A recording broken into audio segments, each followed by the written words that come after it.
저는 어제 최태원 회장의 사과도 정말 진정성이 있는지 모르겠습니다. SK텔레콤은 물론이고 SK그룹 전체가 제가 생각하기에는 가입자들의 피해보다는 고객들이 번호 이동을 통해서 대거 빠져나갈 것을 우려하고 있는 것처럼 보입니다.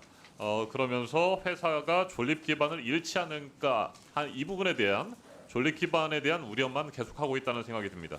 과연 고객 우선, 가입자 우선인지 저는 도대체 모르겠습니다. 아닌 것 같습니다. SKT의 손실과 존립 기반 붕괴만을 우려하고 있는 SKT와 SK그룹에 대해서 우리 국민들은 여전히 분노하고 있습니다. SK텔레콤은 지난 3주 동안 국민의 신뢰를 크게 잃었습니다. 무거운 책임감을 유영상 대표께서는 느끼셔야 합니다. 느끼고 계십니까? 예, 그렇습니다. 네, 지금이라도 피해자인 고객의 눈높이에 맞춰서 실효성 있는 대책을 반드시 내놓아야 합니다. 이번 사태 전반을 돌이켜 보면 저는 SKT가 국민적으로 지탄받는 결정적인 이유는 소 잃고 외양간을 고쳐야 하는데 외양간도 제대로 고칠 생각이 없어 보인다는 것입니다. 늑장 대응하고 소통도 부실했고요. 지난 청문회에서 제가 유심 보호 서비스 자동 가입 조치를 강하게 촉구했었는데 그때 어떻게 대답하신지 기억나십니까? 통신망이 다운될 수 있다. 그래서 자동 가입을 못한다고 했는데 과기부에서 행정 지도를 내리니까 곧바로 자동 가입 조치를 시행했습니다. 네, 할 수 있는 것을 왜 안 했던 겁니까? 답변해 보십시오. 예, 제가 말씀드리겠습니다. 네. 예, 그 다운될 수 있다라고 말씀드린 것은 초기에 2,500만을 대상으로 한꺼번에 저희가 일괄 가입을 시켰을 경우 이 데이터베이스가 꼬여서 어떤 일이 일어날지 모른다라는 기술적 판단을 했기 때문에 초기에 그렇게 할 수 없었고요. 그랬던 것인데 순차적으로 하니까 되더라 이 말씀 아닙니까? 예, 그래서 의원님께서 네, 그때 바로 그 말씀을 제가 드리고 주셔가지고. 싶은 겁니다. 예, 예. 여러 가지 이유들을 대지 마시고 할 수 있는 방법을 찾아가지고 우리 국민들에게 가입자들에게 설명을 하셔야 되는데 무조건 안 되는 이유만을 찾고 법률적으로 뭐 검토하겠다는 이런 똑같은 말씀만 반복하시니까 가입자들의 분노가 지금도 가라앉지 않고 있는 것입니다. 지금 남은 주요 쟁점 번호 이동, 위약금 문제입니다. 유상임 장관님, 지난 청문회에서 과기부도 번호 이동, 위약금 문제와 관련해서 내부 법률 검토를 하신다고 했었고 다음 날 5월 1일 위약금 면제 행정 지도를 내리신 바가 있죠. 네, 그렇습니다. 네. 정부 측의 법률 검토는 그래도 어느 정도 끝났다 이렇게 볼 수 있습니까? 아니 뭐 어제 아침에 네. 이제 결과를 좀 받았고 그 결과가 이렇게 아주 명확하지는 않습니다. 그래서 이것을 조금 더 우리 지금 민간 합동조사단의 결과를 봐야 어떤 결정을 할 수 있는 그런 상황이라고 말씀드릴 수 있고요. 또 제가 행정 지도를 할 때 위약금을 면제하라라는 것은 하지 않고 그 면제 사항이 있는지를 고려해 보라 이런 행정 지도를 했습니다. 네. 그러니까 면제를 해야 된다라고 하는 결론을 아직 내리지 못한 겁니까? 과기부는? 네, 저희 아직 내리지 못했습니다. 네. 귀책 사유가 있을 경우에 면제해야 된다라고 하는 규정이 있음에도 불구하고 과기부는 왜 그런 결론을 내렸습니까? 이해할 수가 없습니다. 이것은 뭐 방금 유영상 대표께서도 말씀하신 것처럼 또 이 사업자에게는 또 상당히 그 심각한 피해가 될 수도 있기 때문에 그렇게 쉽게 결정할 사유는 아니라고 생각하고 저희가 할 수 있는 가장 치밀한 우리가 내릴 수 있는 결단을 내릴 수 있는 그런 충분한 자료가 있어야 된다 이렇게 생각을 합니다. 네, 사업자의 손실이 너무 클 것 같아서 우려가 된다 이런 뜻으로 받아들여지는데 불법 유심의 복제 피해가 아직까지 파악된 것은 없습니까, 장관님? 네, 아직까지는 없습니다. 아직까지 없으면 앞으로도 발생할 가능성이 없다고 보십니까? 글쎄요, 그거를 뭐 100% 확신할 수는 없습니다. 단정할 수 없죠. 네. 네, 지금 뭐 숨죽이면서 기다리고 있는지도 모르는 거 아닙니까? 차관님 어떻습니까? 뭐 피해가 없다 이게 단언할 수는 없습니다.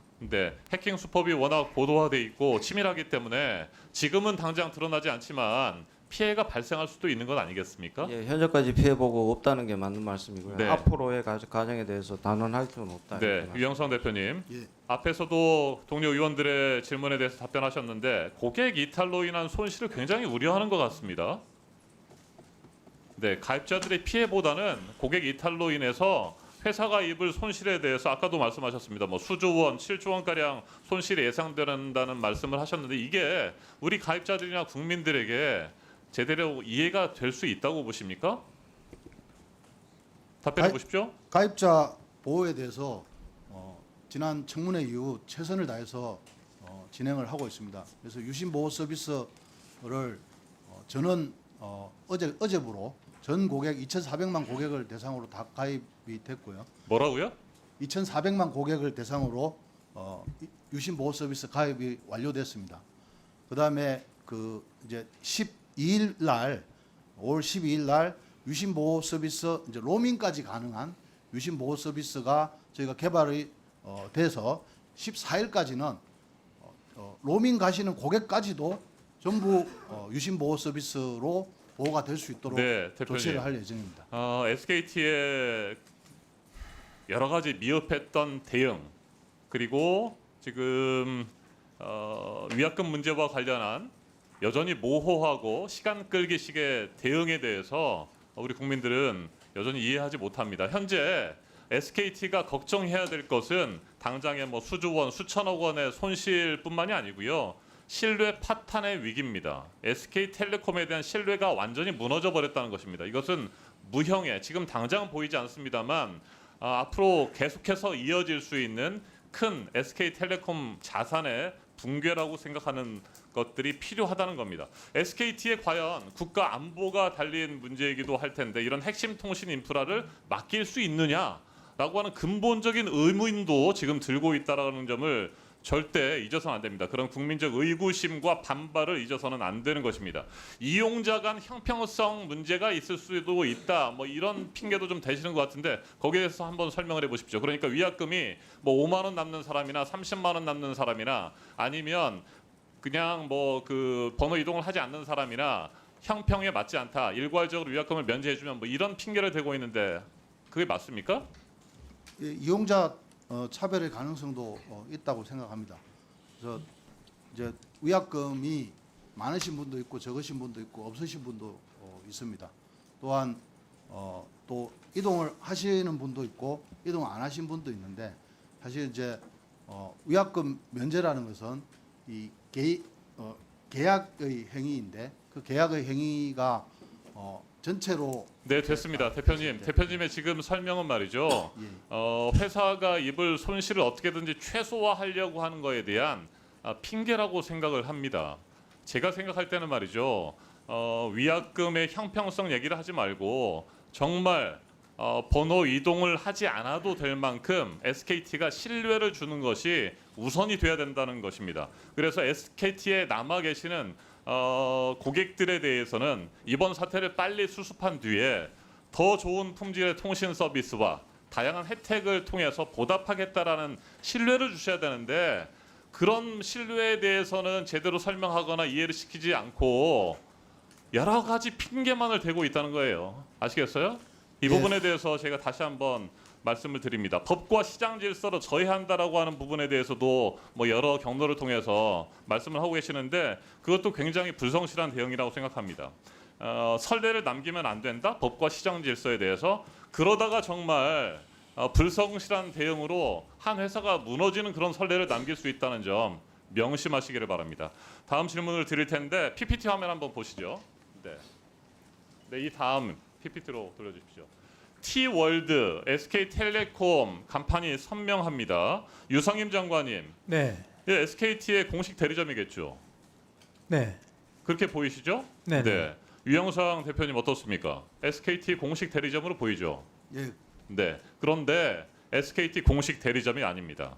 이 사진 속의 매장은 판매점입니다. 판매점은 SKT와 직접 계약을 하지 않고 여러 통신사를 함께 취급하는 유통망입니다. 아시겠어요?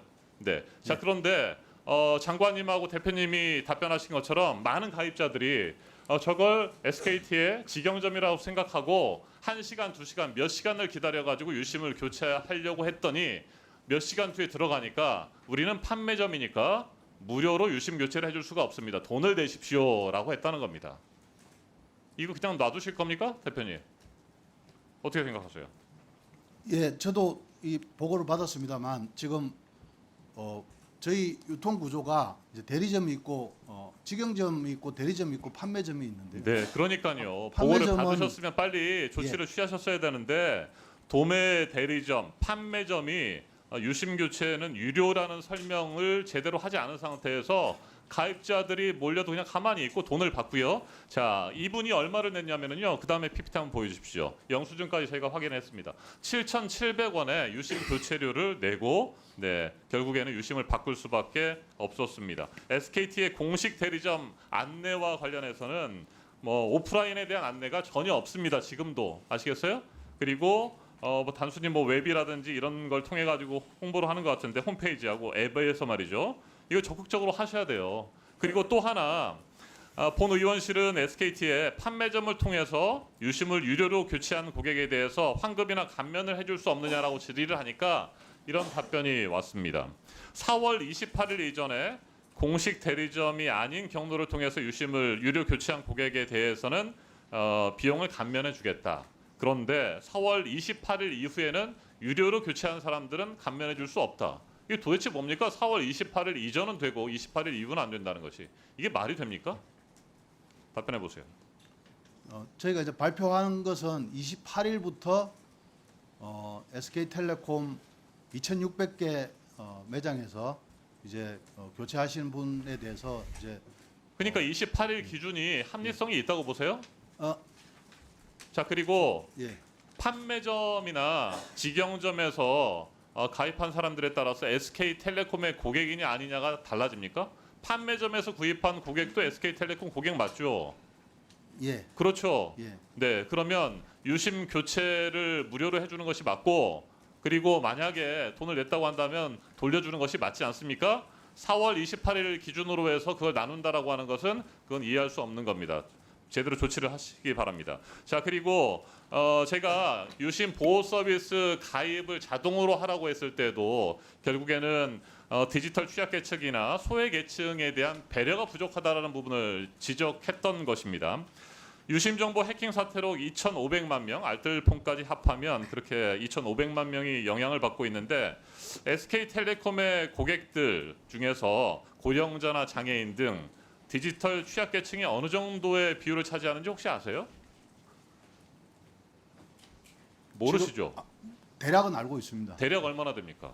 대략 한 300만 정도 되는 걸로 알고 있습니다. 300만 명이요? 그게 정확합니까? 숫자 정확하지는 않습니다만 그 정도 규모인 걸로 알고 있습니다. 정확한 것을 아셔야 되죠. 그리고 그렇게 디지털 취약계층들이 이번에 가만히 아무것도 모르는 상태에서 피해를 입거나 앞서 말씀드린 것처럼 지금 당장은 피해가 발생하지 않더라도 앞으로 얼마 지나서 해커들이 움직이기 시작하면서 피해가 발생할 수도 있으니까 그런 디지털 취약계층과 소외계층에 대해서 조치를 취해 주셔야 됩니다. 부산 MBC 뉴스 한번 잠깐 동영상을 보시겠습니다. 네, 지금 우리 어르신들이나 취약계층은 이렇게 힘들게 현재 상황을 맞이하고 있으면 함께 보시죠. 애들이 안 알려주면 저희들은 잘 몰라요. 저도 60대 중반인데 전혀 모르고 난리도 없었고. SK텔레콤은 유심 교체 인원이 초반에 몰릴 것에 대비해 예약 시스템을 도입했지만 인터넷이 익숙지 않은 어르신들은 대리점을 직접 찾는 방법밖에 선택지가 없는 겁니다. 하지만 대리점당 고작 100여 개의 유심만을 확보하고 있다 보니 3시간을 겨우 기다려 현장 예약만 하고 돌아가는 이들이 대부분이었습니다. 통신사가 우선 대책으로 내놓은 유심보호 서비스 가입 역시 어르신들에겐 어렵긴 마찬가지입니다. 아니 그걸 못하죠. 할 줄 모르니까. 아가 직접 얘기를 하기 위해서 합니다. 네, 자 유심보호 서비스 물어보니까 아니 그거 얘기하지 마라. 나는 무슨 말인지 모르니까라고 답변을 합니다.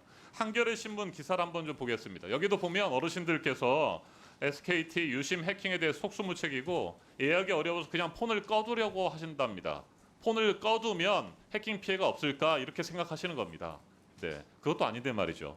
자, 그래서 저는 이런 어르신들이나 장애인들을 위해서 SK텔레콤이 고령자나 장애인들 취약계층을 위한 찾아가는 유심 교체 서비스를 좀 해야 된다고 봅니다. 300만 명이 됐든 뭐 500만 명이 됐든 이분들을 찾아가서 이분들의 유심을 좀 직접 교체해 주거나 아니면 택배 서비스를 통해서 또 택배 서비스를 하시는 분이 교체를 해주도록 한다거나 이런 적극적인 취약계층을 위한 노력이 필요하고 그런 것들을 통해서 가입자들, 고객들의 신뢰를 회복하려고 노력하셔야 된다는 겁니다. 아시겠어요? 예, 알겠습니다.